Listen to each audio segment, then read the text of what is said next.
Wala na kaming gaanong libro. Maliit lang kasi ang budget ng gobyerno sa edukasyon, lalo na sa paaralang gaya ng sa amin. Pinagkakasya na lang namin ang isang libro kada isang estudyante. Hindi naging lingid sa akin ang kakulangan ng libro sa mga pampublikong paaralan sa aming lugar. Kaya naman, nag-isip ako ng paraan para makatulong. Mahinis lang ito, maganda na to. Maayos, di ba?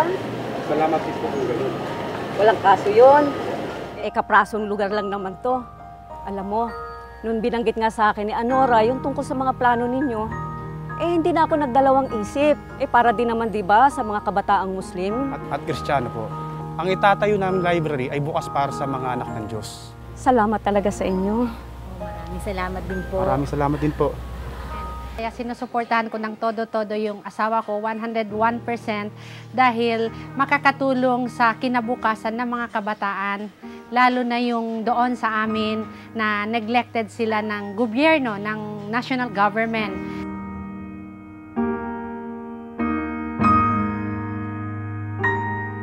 Itong library para sa lahat. Para sa lahat. Wala ho nagko-convert kanino. Kumbaga, nirerespeto namin sa isa't isa. Kaso lang ho, tinanong nyo nga yung mga challenges, yun ho ang pinakamahirap na challenge.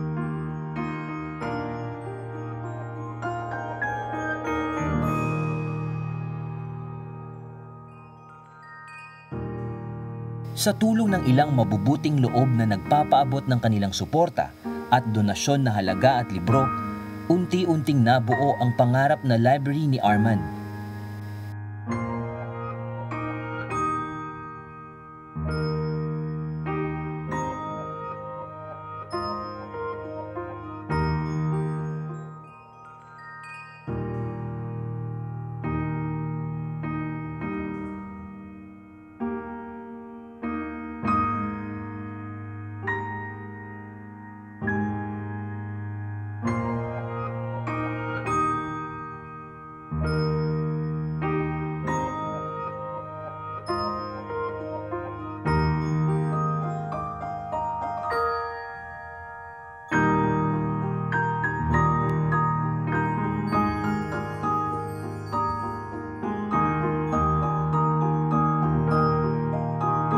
Ngayon, natatayuan na namin ng Chris Library.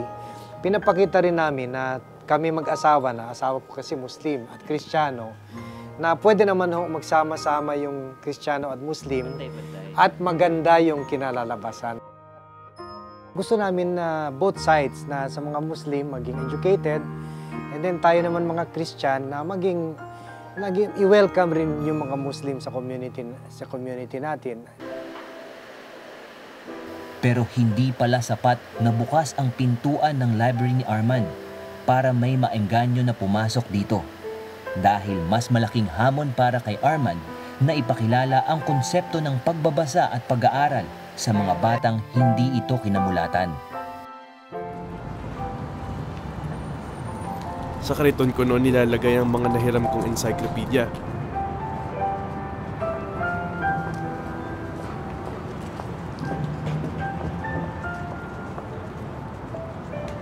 Kaya naman, kariton din ang napili kong instrumento sa hangarin kong ilako ang libreng kaalaman na bukas para sa lahat.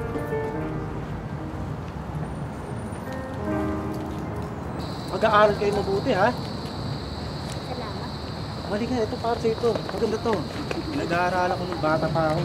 Dami, oh. Dami ko matutunan dito. Oh, ito, oh. Uy, ikaw.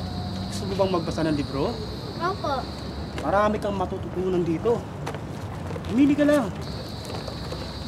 Kung gusto mo, kung libre ka, pwede ka pumunta sa bahay namin. Marami libro dun. Marami kang makukuhang at matutunan dun. Hoy, di ba sinabi ko sa'yo, huwag kang makikipag-usap sa hindi mo kilala? Mabait naman siya. Ano bang problema mo? Gusto mo basa? Hindi ko kailangan yan.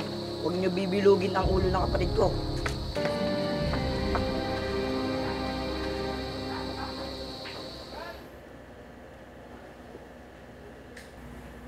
Mukhang hindi na pupunta yung mga yan. Nakausap ko si Malik. Hindi daw muna sila magdodonate ng libro. Wala pa daw silang pondo. Mukhang lugi yata yung negosyo nila. Eh si paring Satur? Agabi pa nga walang text at tawag eh. Hinihintay ko nga eh. Kakaunti pa lang ang upuan natin pati lamesa. Pati nga libro natin eh. Kulang na rin. Arman, anong balak mo dito?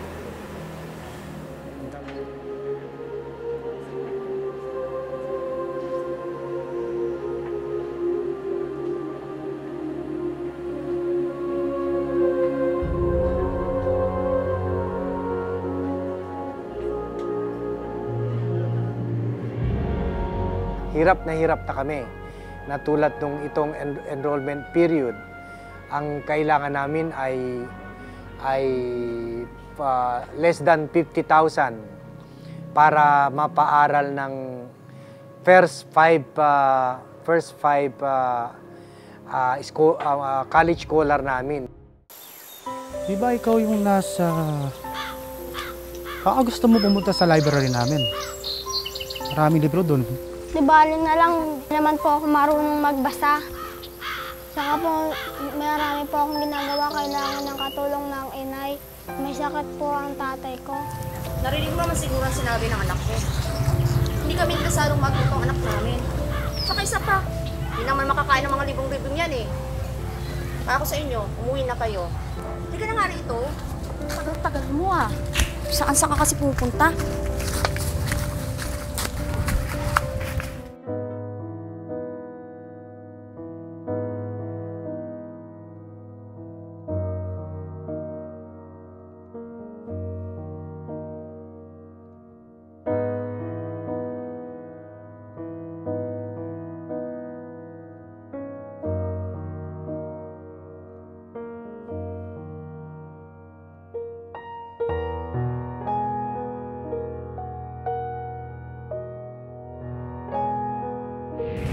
Hindi kami kasalong matuto ang anak namin. Tsaka isa pa, hindi naman makakain ng mga libong-libong yan eh. Naghanap ako ng martilyo para pugpukin yung sarili ko kasi sinasabi nila na kayo mag-asawa, pareho kayo may negosyo, okay naman ang buhay nyo, tatatlo lang anak nyo. Noon panahon nga, 2 pa lang anak namin. Yung isa scholar pa sa UP. So kumbaga, wala na kaming problema sa kanila. Pero bakit pa naghanap pa kayo ng 100, 101 na bata para pag-aralin?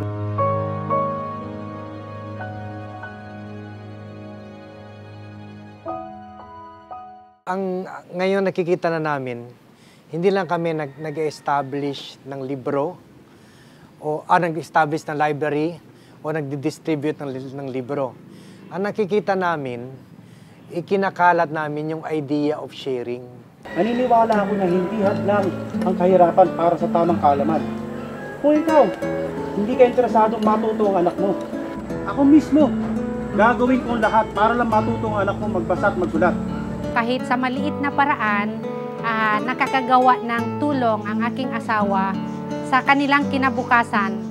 Dapat lahat ng Pilipino gawin ang dapat na ginawa natin at itong ginagawa natin, isang bagay na hindi naman talaga extraordinary.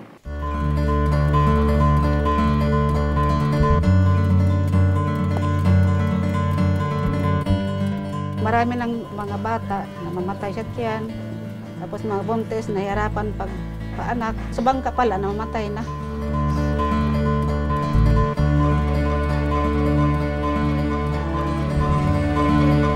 Dito, kailangan na magkaroon dito ng health center talaga.